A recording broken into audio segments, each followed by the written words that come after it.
contestar quién es ese Dios en el cual hemos depositado nuestra confianza. Por ejemplo, uno de los físicos, matemáticos, astrónomos más grandes que el siglo XX conoció, el doctor Wernher von Braun, que fue el que diseñó el primer cohete que llegó a la luna en 1969 y profesor aparte de la Biblia ahí en la NASA. En los tiempos libres él daba estudios de la Biblia a todos los estudiantes de física, matemáticas, de astronomía, aeroespaciales, a las secretarias, a los ingenieros, etcétera, etcétera. Escribió estas palabras: conocer a Dios es la meta más noble del entendimiento humano. Amarle es lo más digno de nuestros afectos y servirle es el más honroso y delicioso propósito al cual podamos dedicar todos nuestros talentos. Este hombre, con un ingenio increíble para haber diseñado el primer cohete que llegó a la luna en 1969, Wernher von Braun, que era alemán y se nacionalizó norteamericano, descubrió a Cristo cuando tenía 16 años de edad, estudiando física en Alemania. Y desde que él descubrió a Jesucristo, él comenzaba a enseñarles en las universidades alemanas que él no podía explicarse cómo podía un alumno estudiar ciencia aeroespacial o física o matemáticas o químicas e hiciera a un lado a Dios. Él decía: cuando tú llegas a la física, llegas a un límite. Cuando llegas a la química, llegas a un límite. Cuando llegas a las ecuaciones matemáticas, llegas a un límite. Y ese límite no te permite concebir que existe otro mundo fuera de ese límite mental, intelectual, humano, que es el invisible, el espiritual, y que por el cual tú no quieres conocer. Nunca podrás extenderte todavía mucho más allá del límite intelectual de la mente humana y de la finitud del pensamiento intelectual. Así, en otras palabras, él dijo, para concluir, que un científico ateo es un científico limitado. Una persona que dice que no cree en Dios está él mismo negando su propia existencia. Es como amanecer y verte en el espejo y decir: no veo nada, no existo. Es exactamente lo mismo cuando una persona dice: no creo en Dios. Ahí me encanta, me gusta muchísimo, deleito es más tener los debates con los ateos, sobre todo cuando son públicos. Porque cuando una persona me dice que no creo en Dios, inmediatamente le digo: ¿en dónde lo has buscado? Si no conoces ni Xonacatlán de las Manzanas, no has salido ni del Estado de México, ¿dónde fuiste? ¿Cómo puedes tú concluir no existe Dios cuando el universo es inmenso? ¿Dónde lo has buscado? ¿Dónde fuiste a experimentar? ¿Dónde fuiste a investigar para concluir que no existe Dios? Es que mi maestra en la secundaria me dijo que él era muy inteligente y era ateo. Casi todos los ateos que nosotros hemos conocido son ateos, ¿verdad?, por conveniencia, y ateos ignorantes, que repiten, o como los muchachos en la universidad que se dicen ser ateos porque es intelectual, de acuerdo a ellos, considerarse ateo. ¿Realmente puede el ser humano conocer a Dios? Y si Dios existe y Dios se ha manifestado y Dios se ha revelado, como la Biblia lo dice, es importante saber los medios que nos pueden llevar a poder conocerlo. Porque hay un camino que lleva al DF, hay un camino que llega a Villahermosa, Tabasco, hay una carretera que lleva a Veracruz. No cualquier carretera te lleva a Veracruz. Y hay un solo camino que nos lleva a Dios. Y cuando andamos por caminos equivocados, tratando de buscar en la brujería, en la dianética, con los gurús, con los Hare Krishna, con los astrólogos, los caminos para poder encontrar un contacto con el más allá, son caminos, dice la Biblia, que aunque parezcan derechos, son caminos que conducen a la muerte. Porque Dios mandó hace 2000 años a su Hijo Jesucristo. Y al bajar Dios en forma humana hace 2000 años a este mundo, Él dijo estas palabras: yo soy el camino a Dios. Yo soy la única verdad inmutable y absoluta que existe. Y nadie va al Padre, nadie puede conocer a Dios más que a través de mí. Ahora, si alguna persona quiere buscar a Dios fuera de la persona de Jesucristo, se va a equivocar, porque todo lo que tú leas acerca de Dios, todas las cosas que tú investigues acerca de Dios fuera de la Biblia, no son más que una distorsión, una caricatura, una perversidad, algo adulterado acerca del carácter de Dios. Jesucristo dijo: escudriñen las Escrituras, porque ellas dan testimonio de mí y en ellas encuentran ustedes la vida eterna. Ese Dios creador del universo escogió la manera en la que el ser humano hiciera contacto con Él, y Él escogió a su Hijo Jesucristo. Veamos a continuación, en primer lugar, que la Biblia nos enseña que si Dios no se hubiera revelado al ser humano, nosotros jamás lo hubiéramos podido encontrar. Porque vuelvo a repetir, si existe un Dios, ¿dónde lo voy a encontrar? ¿En una cueva? Dios no está en una cueva. ¿En las montañas del Himalaya? Dios no está en las montañas del Himalaya.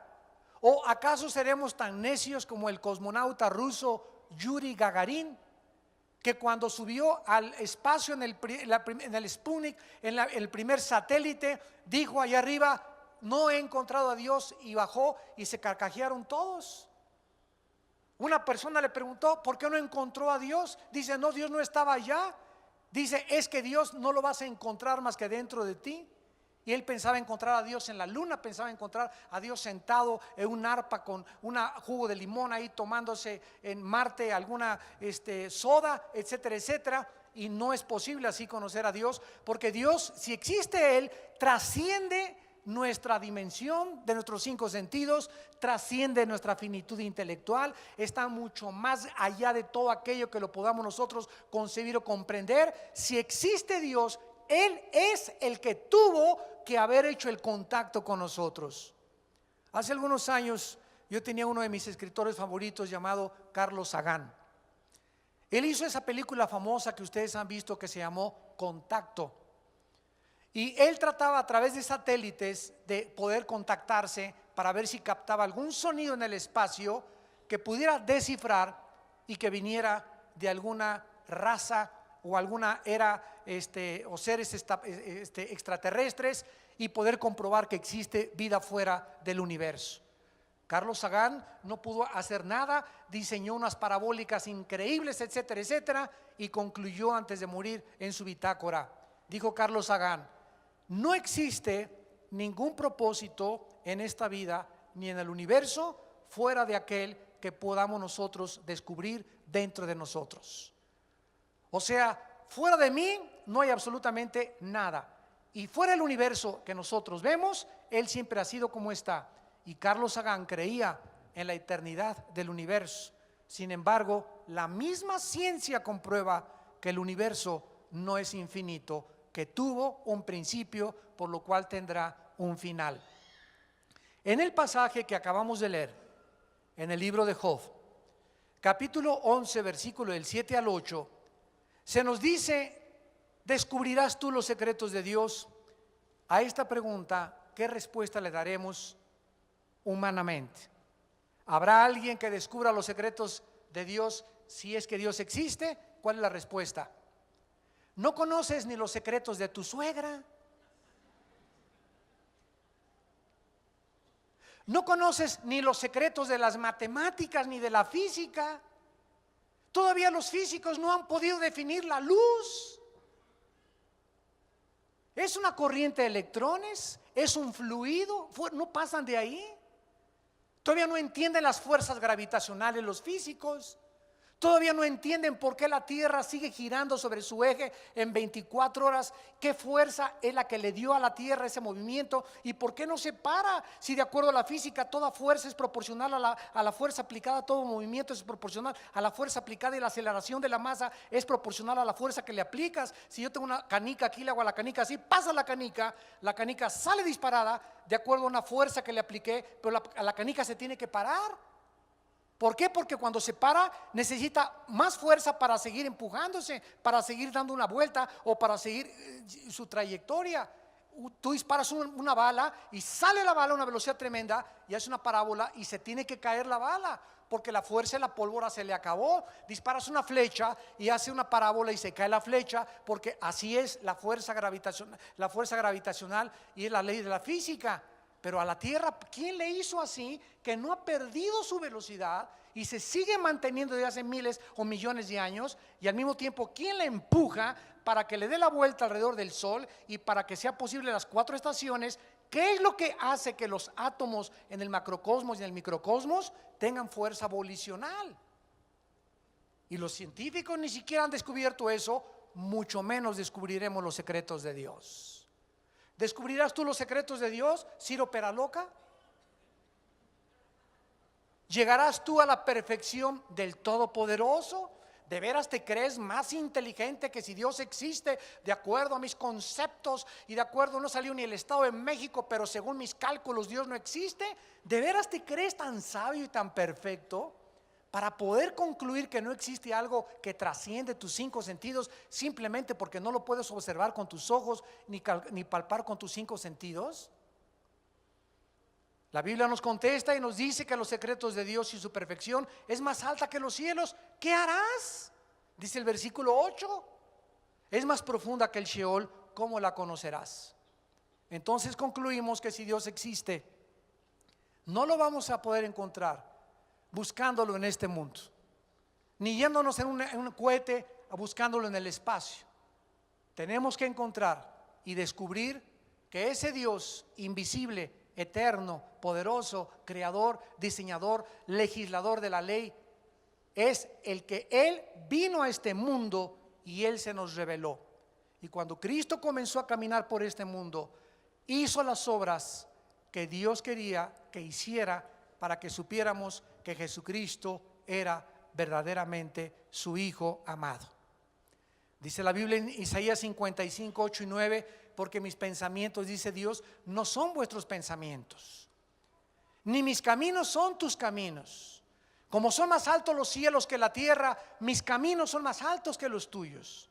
Entonces no digas lo siguiente: yo no creo en Dios, porque si Dios existiera, ¿cómo pudo permitir los tsunamis, los terremotos, que se murieran los niños? Entonces, vamos a seguir una línea lógica, señores científicos que nos acompañan y ateos que están con nosotros, o los que nos ven por la televisión. Si tú eres un ateo y concluyes, porque el 90% de los ateos, escúchame, el 90% de los ateos que yo he conocido son personas amargadas con la vida. No han podido entender por qué pasa lo que pasa, por qué hay niños que se mueren en tsunamis, por qué hay terremotos, por qué hay injusticias, etcétera, etcétera.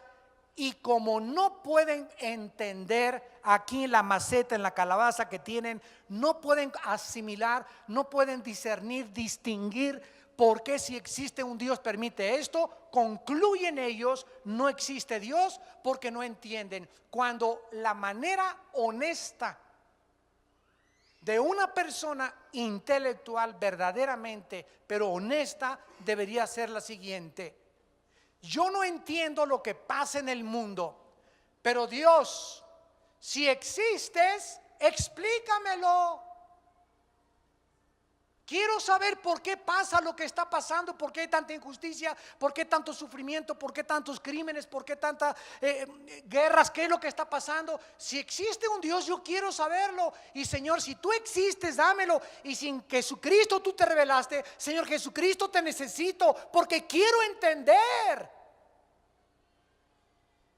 Pero no digas ni justifiques la negación de Dios porque no lo entiendes. Esto es muy deshonesto.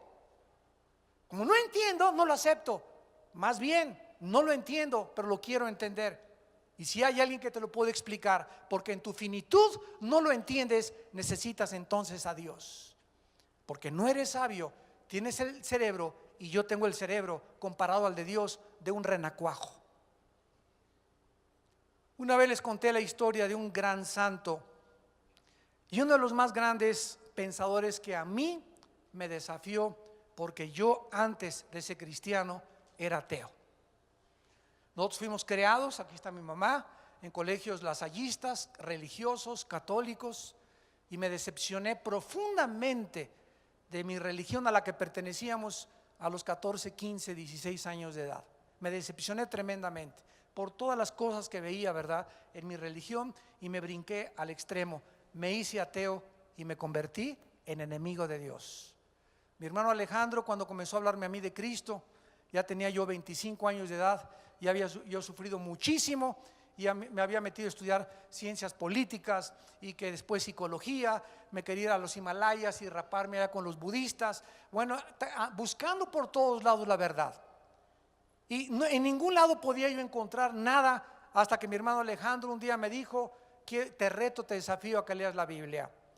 Y cuando comencé a estudiar la Biblia, paralelamente comencé a estudiar un libro que se llama La ciudad de Dios, de Agustín de Hipona.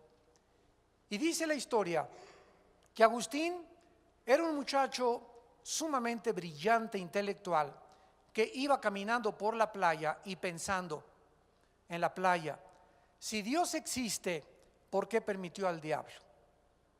Si Dios existe, ¿por qué permitió la maldad?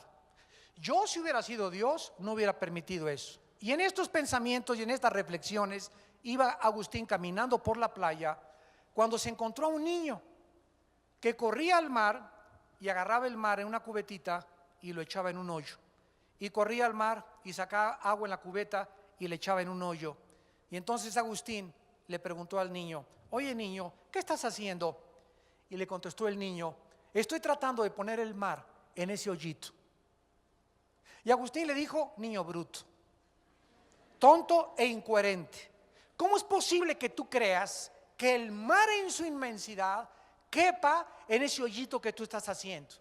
Y el niño se paró y le contestó a Agustín y le dijo: ¿y cómo piensas tú, más bruto que yo, que la inmensidad de los pensamientos de Dios quepa en la jicarita que tienes aquí? Agustín escribe que él está seguro, ¿verdad?, que ese niño era un ángel. La Biblia dice en Hebreos 13 que muchas veces los ángeles toman forma humana, y en la Biblia los vemos. Y desde ese momento Agustín comenzó a entender que era realmente imposible meter lo vasto y lo inmenso de los pensamientos de Dios en la jicarita que tenemos aquí adentro, porque aquí hay 60 watts y ahí hay 10 millones de watts. Si tú agarras esa corriente y la tratas de meter en un foco de 60 watts, ¿qué le pasa al foco de 60 watts? Lo fundes. Y por eso la mayor parte de los ateos se han muerto fundidos. Se les fundieron los fusibles. En otras palabras, ¿qué significa? Se volvieron locos. El más grande ateo del siglo pasado, Friedrich Nietzsche, que escribió Así hablaba Zaratustra y escribió varios libros, dijo: el Dios está muerto. A los 42 años se volvió homosexual. A los 45 lo internaron en un hospital psiquiátrico y muere después de los 50 absolutamente en la más profunda insanidad mental. En su casa de Alemania había escrito en la puerta: Dios está muerto. Cuando murió Nietzsche, alguien puso arriba de este letrero: Nietzsche murió, Dios sigue vivo. Se vuelven locos. Jean-Paul Sartre, otro filósofo posterior a Nietzsche en los 60s, que escribió La náusea, El muro. Un filósofo francés, el padre se le conoce del existencialismo. Los hippies, ¿se acuerdan ustedes que vivían en comunidades? Peace and love, y only need is love. Michelle, el submarino amarillo que los Beatles hicieron en viaje de LSD, que lo hacían en viajes de marihuana, y toda esa época Elvis Presley, los 60s, que fue cuando se prendió la chispa. Toda esa época, el que estaba detrás intelectualmente era un hombre llamado intelectual francés, Jean-Paul Sartre. Y antes de morir, él comenzó a gritar: ¿dónde está Dios? ¿Dónde está Dios? Y se acercó su enfermera y le dijo: oiga, señor Sartre, si usted toda la vida ha negado a Dios. Dice: pero es que me gustaría en momentos como este saber que hay un Dios. A la hora de la muerte estaba gritando que dónde estaba Dios. Qué incongruencia y qué ironía y contradicción de una vida tan deshonesta de durante todo el tiempo haber negado que existe Dios. Dios se ha revelado. La Biblia nos enseña en Deuteronomio 29:29 que las cosas secretas pertenecen a Dios. El día que nosotros podamos dar respuesta a todas las preguntas y a todas las interrogantes del universo, ya no necesitaríamos a Dios. ¿Estás de acuerdo? Entonces es lógico que mientras caminemos por este mundo, reconociendo nuestra finitud y nuestra incapacidad mental, es lógico que tengamos dudas. Miles de dudas. Yo soy cristiano hace 30 años y todavía tengo cantidad de dudas. Pero las dudas no son malas. Malo es quedarte con las dudas. Hay veces que yo vengo a la Biblia y me encuentro esto, no lo entiendo. ¿Pero por qué no lo entiendo? Porque mi mente no es lo suficientemente amplia para entender toda la Biblia. ¿Qué hago? Hago a un lado esta página y sigo comiendo, sigo estudiando lo que puedo asimilar. Cuando tú comes pescado, los pescados tienen espinas. ¿Qué haces cuando te sale una espina? Ya no quiero pescado porque tiene espinas. No, agarra la espina, la haces a un lado y te come lo que te aproveche. Así es cuando vienes a la Biblia. Te vas a encontrar cantidad de espinas, pero no por eso ya no voy a seguir estudiando. Ya no lo entiendo, y ya porque no lo entiendo, ya no existe Dios, o ya me agüito, ya me desilusiono, ya no quiero seguir mi investigación. No, no y no. Recuerda tu mente de jicarita. Recuerda que Dios con el tiempo te va a aclarar lo que ahorita no lo entiendes. Por eso es importante la paciencia y la perseverancia para que podamos recibir los premios de Dios. En Mateo 11, versículo 25 al 27, sucedió algo tremendo con el apóstol Pedro. Dice Mateo 11, versículo 25, en aquel tiempo respondiendo Jesús dijo: Te alabo, Padre. Te alabo, Señor Dios del cielo y de la tierra, porque escondiste estas cosas de los sabios. Dios escondió las cosas profundas del universo de los sabios. No es a través de la investigación que los sabios y los entendidos van a conocer a Dios. Al contrario, la mayor parte de los científicos y la mayor parte de los sabios e intelectuales se creen que como ellos no pueden encontrar a Dios, se creen dioses y acaban negando a Dios. Y las revelaste a los niños. Dios esconde los misterios del universo y de su persona y de su carácter de los grandes maestros, de las grandes mentes brillantes, porque Dios sabe que esas personas brillantes e inteligentes con premios Nobel de literatura y de ciencia y de química y de física, ellos inevitablemente se enorgullecen de su conocimiento y se vuelven arrogantes. Y creen que porque ya tienen 2 o 3 cuadritos ahí colgando que dice doctor en filosofía y letras, doctor en ciencias políticas, premio Nobel de química de 1900 fulano de tal, ya creen que con eso los traen a la televisión y el mundo se vuelca hacia esas mentes como Alberto Einstein, como Stephen Hawking, etcétera, etcétera. Jean-Paul Sartre, maestro de maestros, gurú Hashima Maharashi Katakachi. Se rapan y porque traen la cola de caballo, el maestro. Viene un hombre del Tíbet, el Dalai Lama: maestro, díganos los misterios del universo, usted que tiene contacto con Dios. Cuando el Dalai Lama dice que él ni siquiera conoce a Dios. ¿Por qué el Dalai Lama no lo conoce? Porque es ateo.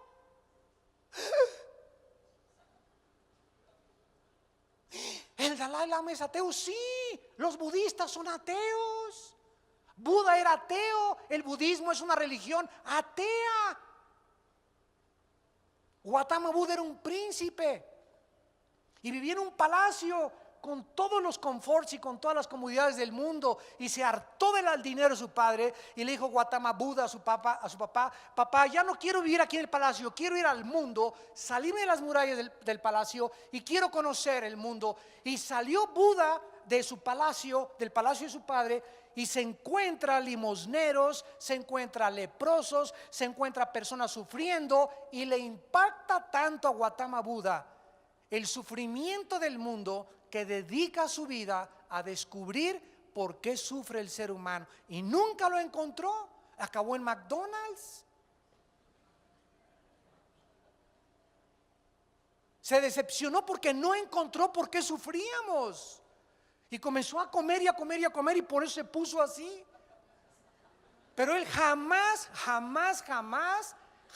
dijo, cuando fundó su filosofía y religión, no, esto nos concluye que no todas las religiones son teístas. Hay religiones que son ateas. El comunismo es otra religión y es ateo.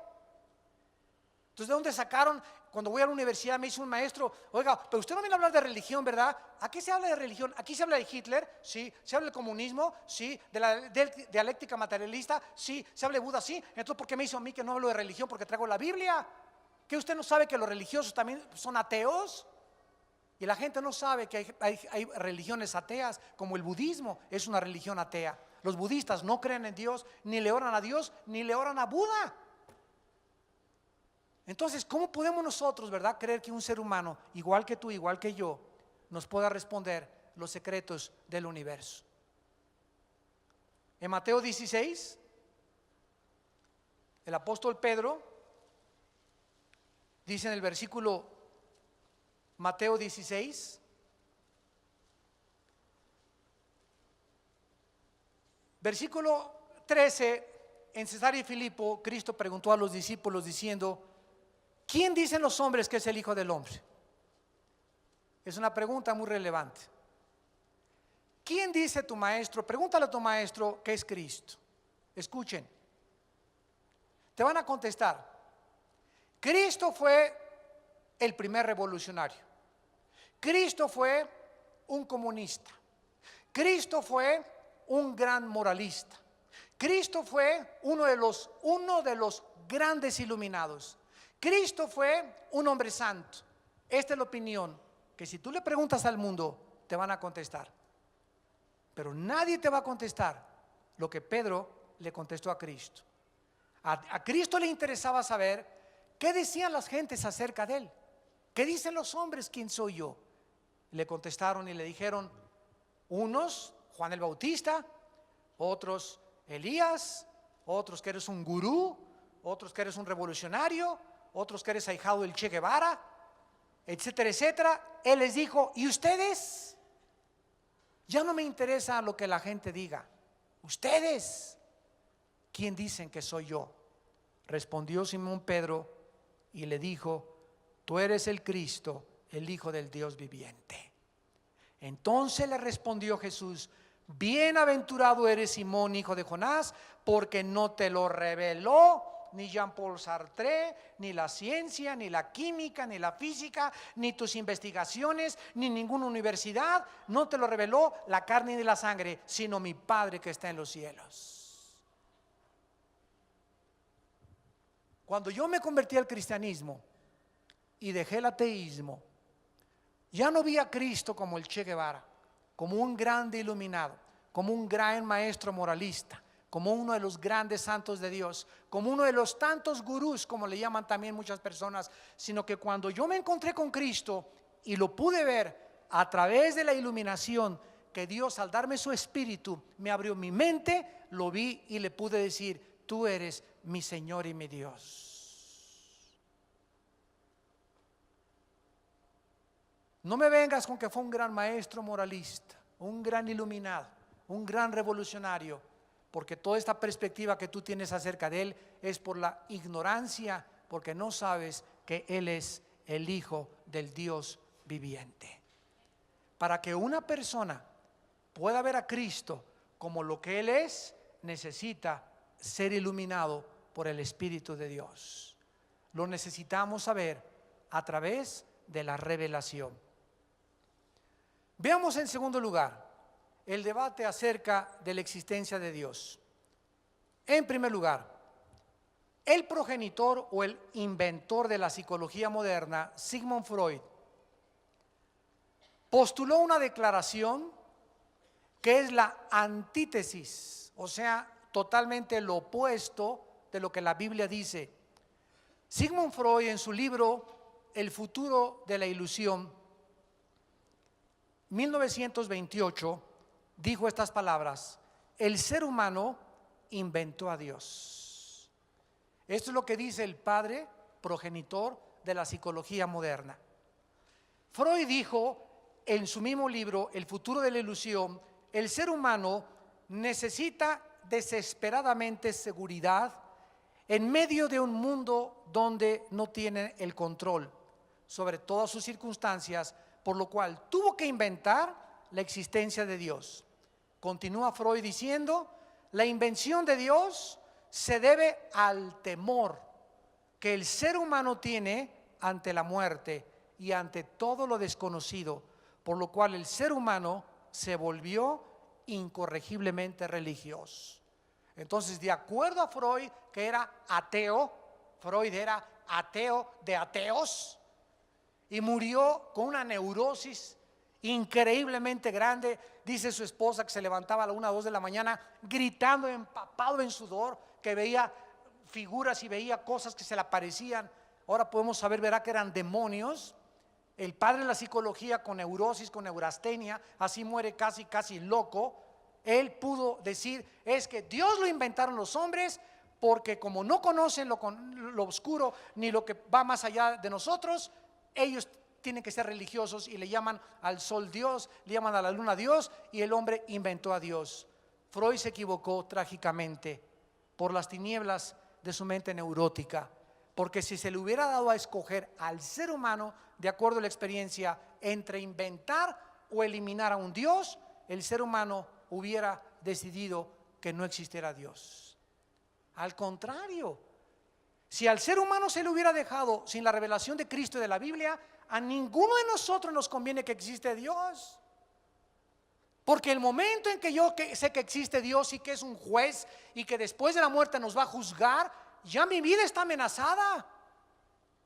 Ya mi vida está confrontada. Es un trauma enfrentarme a un juez que me va a juzgar y que me está diciendo: no puedes hacer en la vida esto y esto y esto porque es pecado, esto y esto sí te lo permito. A mí no me conviene que ese Dios exista, porque ese Dios viene a tomar mi autonomía. Nos viene a robar lo que más amamos: ser libres, pero no libres sino libertinos. Que nadie nos diga lo que es bueno y lo que es malo. Yo, si me gusta otra mujer, me voy con ella. Si me quiero emborrachar, me emborracho. Si me gusta esto, lo hago. A mí no me conviene que exista ese Dios.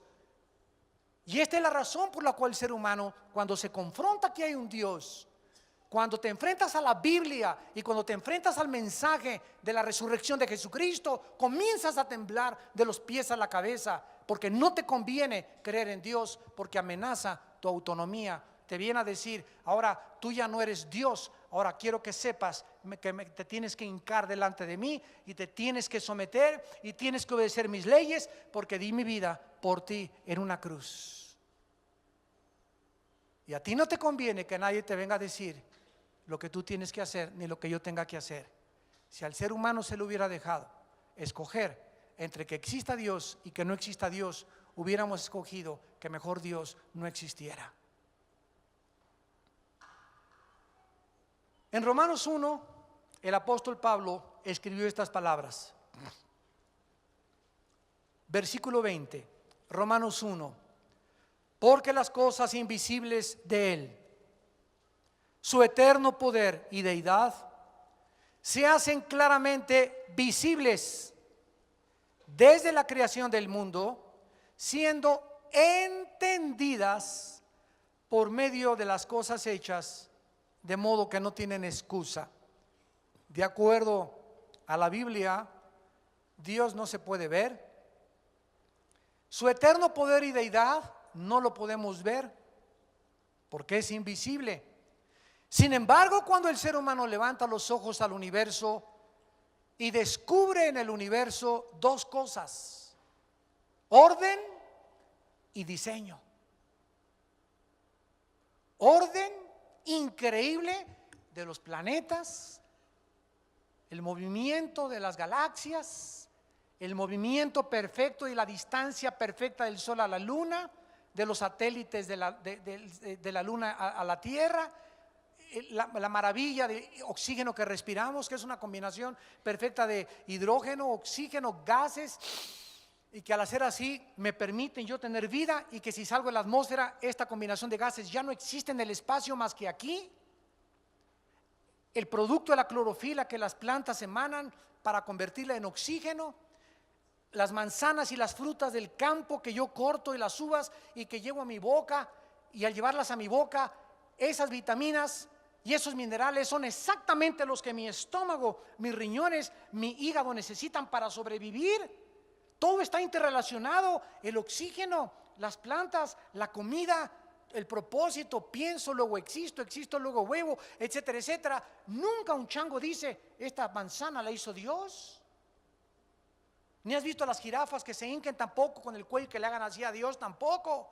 Ni los orangutanes que adoran a Dios y que comiencen a pensar acerca de tu existencia. Somos los únicos, los seres humanos, que estamos conscientes de que existimos y de que hay un destino después de la muerte.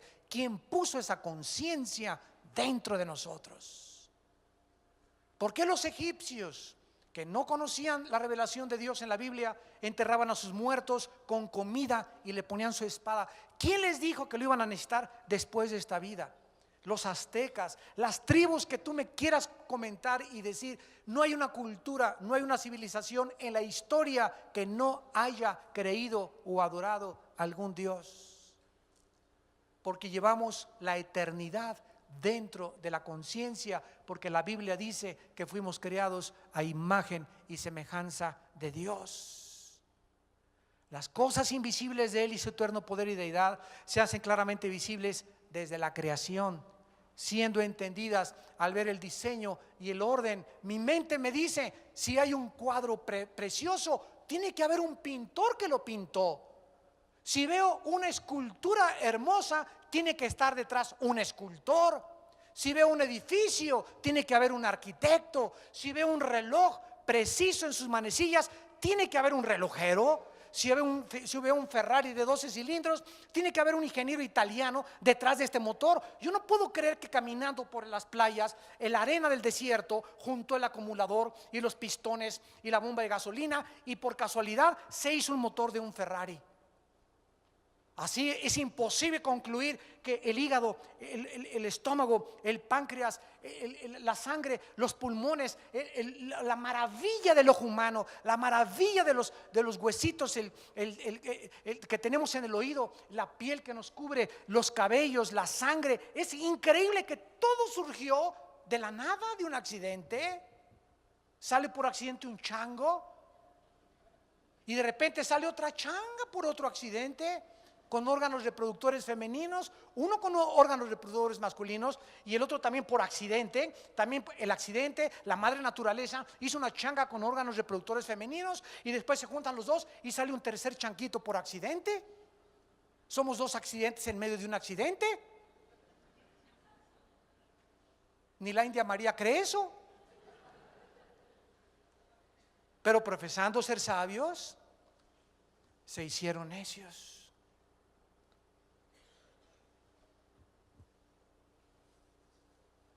Dice la Biblia aquí en Romanos, versículo 21, pues habiendo conocido a Dios, no le glorificaron como a Dios, ni le dieron gracias.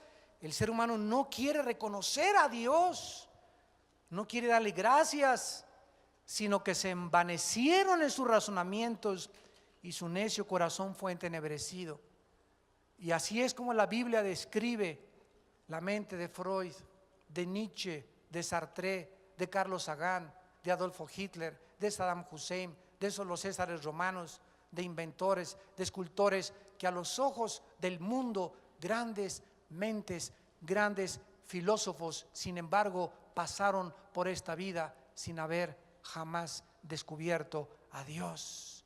Y cuando se murieron, no te llevas ni la química, ni la física, ni las matemáticas, ni todo lo que aprendiste. Cuando nos muramos, lo único que nos llevamos y que nos va a servir en el cielo es el conocimiento de Dios.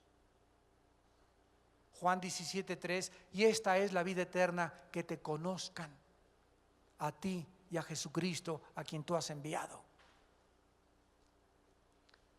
Vamos a ver que aunque la evidencia de Dios es demasiado clara e irrefutable, la negación de la existencia de Dios, la Biblia le llama necedad.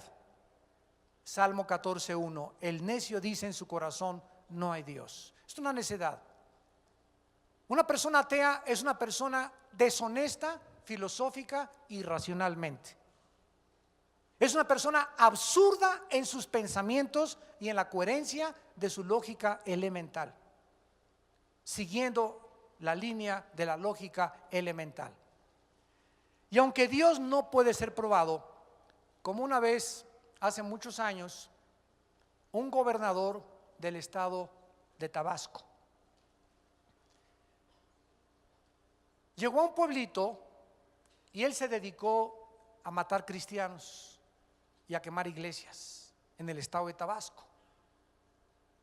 Le llamaban Garrido Canaval. Y cuenta una historia, cuando estuve yo ahí en Tabasco, que me la contaron, que cuando llegó este gobernador en un caballo a una de las iglesias, agarró a todos los cristianos que estaban ahí enfrente y les dijo, a todos ustedes los reto que me demuestren que Dios existe y voy a creer. Había una viejita entre los cristianos que sacó una naranja y la partió a la mitad. Y agarró la naranja y se la exprimió. Y le dijo la viejita al gobernador de Tabasco, ateo, dígame a qué sabe la naranja. Y él le contestó, vieja tonta, ¿cómo lo voy a saber? La tengo que probar. Y la viejita le contestó, así es Dios, Señor, lo tiene usted que probar. Así hay mucha gente, ¿verdad?, que quieren, pruébame que Dios existe, quiero esto, pues es una cosa, tú lo tienes que experimentar en tu vida. Es algo personal y es algo individual. Dice en Romanos 8, el Espíritu nos da testimonio a nuestro espíritu de que somos hijos de Dios. No es hasta que tú le entregas la vida a ese Dios que no conoces, pero que Él quiere que tú le conozcas y entrar a tu vida, que cuando Él entra a tu vida, Jesús dijo, yo y mi Padre nos manifestaremos en tu corazón. Los argumentos que usamos para demostrar la existencia de Dios son de diferente carácter. En primer lugar, tenemos los argumentos que se llaman deductivos, como el argumento teleológico.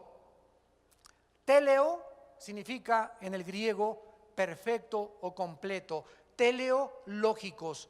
Esto significa que cuando observamos algo perfecto o algo acabado, en ese momento concluimos que tiene que haber, como vimos, un diseñador. Una persona que dice que el universo se hizo por casualidad y por accidente, es la misma persona que concluye que al encontrarse un motor en las arenas del desierto, decir, las arenas del desierto formaron este motor tan perfecto que existe. Esto es una estupidez intelectual. Esto es un absurdo irracional total. Así es el que dice todo se hizo por accidente. Es el argumento teleológico. En segundo lugar tenemos el argumento ontológico. La palabra ontos es un participio griego que se refiere al verbo ser o estar. O sea, en este contexto se tiene referencia al ser de Dios.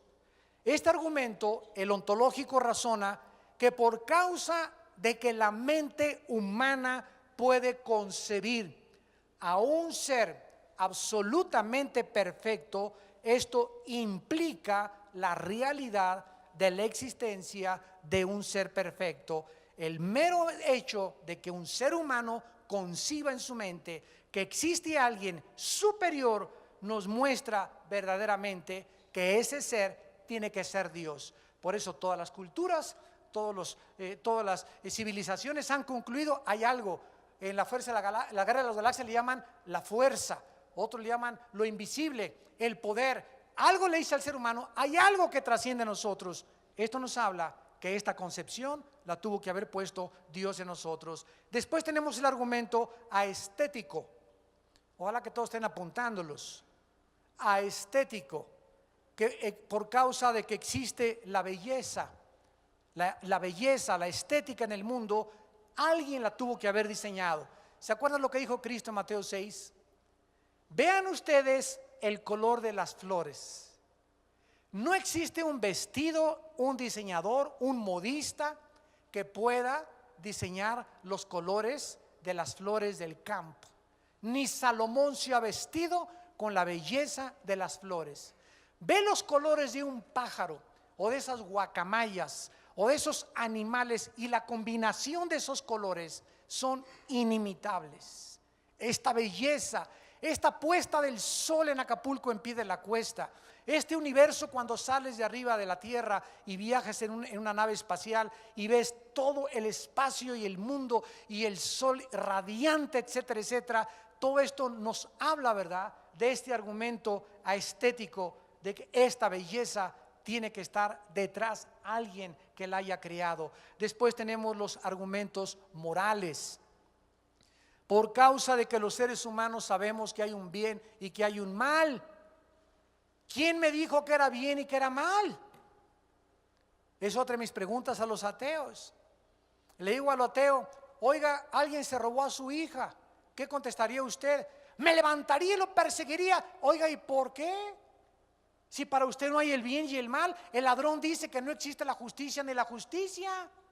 Y usted es ateo, usted no puede tener una plataforma moral para determinar qué es bueno y qué es malo. Oiga, pero ¿qué es malo que me roben a mi hija? Bueno, eso es lo que dice usted.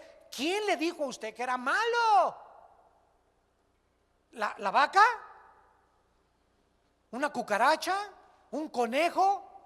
¿Quién le dijo? ¿De dónde sacó usted el concepto de lo bueno y de lo malo? ¿Por qué las tribus africanas, sin conocer a Dios ni la Biblia, no entregan a sus hijas si no son vírgenes al matrimonio? ¿Quién les puso a los africanos que la virginidad es la virtud más grande en el matrimonio? ¿Quién nos puso que quitarle algo a alguien es robo? Los animales no tienen este concepto. ¿De dónde vinieron estas ideas? Y tenemos también uno de los más fuertes que se llama el argumento cosmológico. Cosmológico, que es el argumento de la causa o el efecto. De acuerdo a los científicos, todo efecto tiene una causa, ¿verdad? Esto es absolutamente lógico. No puede haber una causa sin un efecto. Por ejemplo, la causa de un espacio infinito tiene que ser infinita. La causa de la eternidad tiene que ser eterna. La causa de la complejidad de la materia en todos los seres vivos tiene que ser omnisciente y sabia. La causa de la conciencia tiene que ser personal. La causa de los valores éticos tiene que ser moral. La causa de la belleza tiene que ser estética, y la causa de la vida tiene que ser algo vivo. No nada más nada igual a algo. ¿Cómo puede la vida surgir de la nada? Nunca nada ha producido nada. Nunca jamás ha surgido nada por espontaneidad. Nunca tampoco ha surgido el orden del desorden. Si yo agarro la Enciclopedia Británica y corto todas las hojas del A a la Z y las pongo debajo de un ventilador durante 5 billones de años, ¿ustedes creen que en 5 billones de años la Enciclopedia Británica se va a poner del A a la Z en orden? Si yo agarro a 10 changos y los pongo arriba de un piano, ¿cuántos años les va a tardar en componer la 9ª Sinfonía de Beethoven? ¿Cuántos años? Ni billones de billones de billones de billones de billones de años. Entonces, ¿por qué dicen los ateos que de un desorden, de una explosión del Big Bang surgió el orden, cuando la física nos demuestra y las matemáticas que nunca el orden ha surgido del desorden? Al contrario, el desorden surgió porque antes había un orden en el universo, tal como la Biblia lo establece. Y finalmente, escuchen ustedes algunos ejemplos de ateos antes de morir. Y para compararlos, con lo que la Biblia nos muestra de sus santos antes de morir. Dijeron, Voltaire, un ateo francés, al final de su vida dijo: casi toda la humanidad es una masa de horribles criminales desafortunados y el planeta no contiene nada más que cuerpos muertos. Fúchila. Hubiera deseado nunca haber nacido. Renan, otro ateo, vivimos en el perfume de un envase vacío. G. Wells, no existe, dijo, ninguna salida, ni alrededor ni a través de nada. Todo es un final, todo acaba en esta vida. Roberto Ingersoll dijo: la vida es un velo angosto entre el pico de dos eternidades. No miremos en vano, todo es un desperdicio, mirar más allá de las alturas. Mientras más gritemos, la única respuesta será el eco de un lloro amargo y desesperado. Bertrand Russell, que escribió ¿Por qué no soy cristiano?, dijo: el ser humano es la causa que no tuvo ninguna previsión. Su vida, sus temores, su crecimiento, sus esperanzas, sus creencias no son sino el solo accidente de una colocación de átomos. Todo el heroísmo, las virtudes, la moral, los sentimientos se quedan solos en la tumba fría y seca. Jean-Paul Sartre: la vida es una náusea, una desesperación, ser humano. No hay causa ni propósito para la vida fuera de nosotros. La esperanza de la Biblia es totalmente diferente. El rey David escribió en el Salmo 23: aunque ande en valle de sombras y de muerte, no temeré mal alguno, porque tú estarás conmigo. El apóstol Pablo, antes de morir, dijo: he peleado la buena batalla, he acabado la carrera, he guardado la fe, por lo demás me está guardada la corona de justicia, la cual me dará el Señor juez justo en aquel día, y no solo a mí, sino a todos los que aman su venida. El apóstol Juan escribió: Cristo dijo: yo soy la resurrección y la vida, el que cree en mí, aunque esté muerto, vivirá, y todo aquel que vive y cree en mí no morirá eternamente. Y tú, amigo, que nos visitas, ustedes que nos ven por la televisión, ¿cuáles son tus palabras si murieras hoy en la tarde? ¿Cuál es tu concepto de la vida y de la eternidad? ¿Vas a morir amargado, con cara de caimán? ¿Vas a morir amargada en tu vida sin haber conocido jamás? Naciste en las tinieblas, viviste en tinieblas y vas a regresar a las tinieblas. ¿A eso le llamas tú vivir? ¿Tú crees que el vivir es hacer dinero nada más?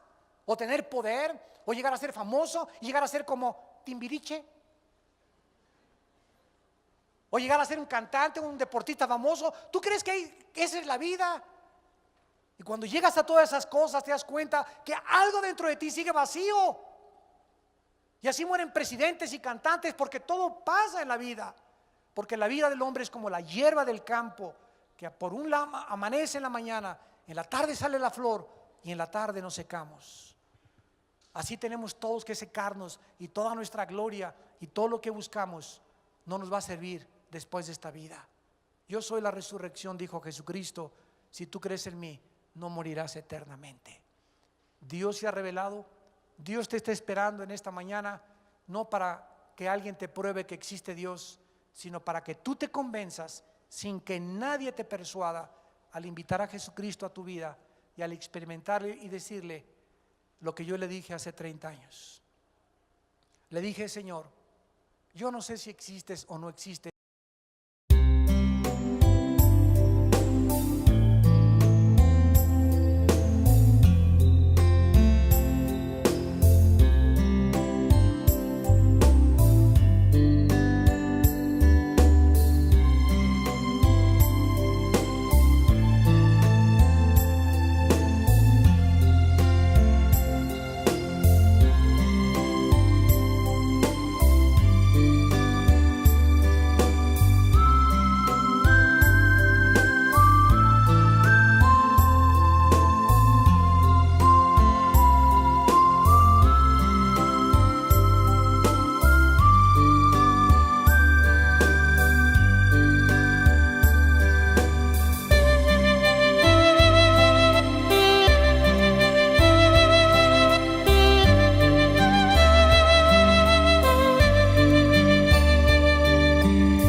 In the haze of neon dreams I wander through the night, lost in a sea of stars where your whispers take flight.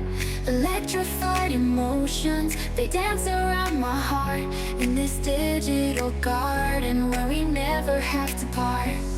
Shadows blend with colors as the beat sets me free. Every note a memory, every rhythm you and me. Echoes of you in the thin waves, feel you near in the pulsing haze. Inside your world where we collide. You lost the rhythm in my mind, in my mind. With the glow of city lights, our shadows intertwine in this kaleidoscope of love where the past and future align.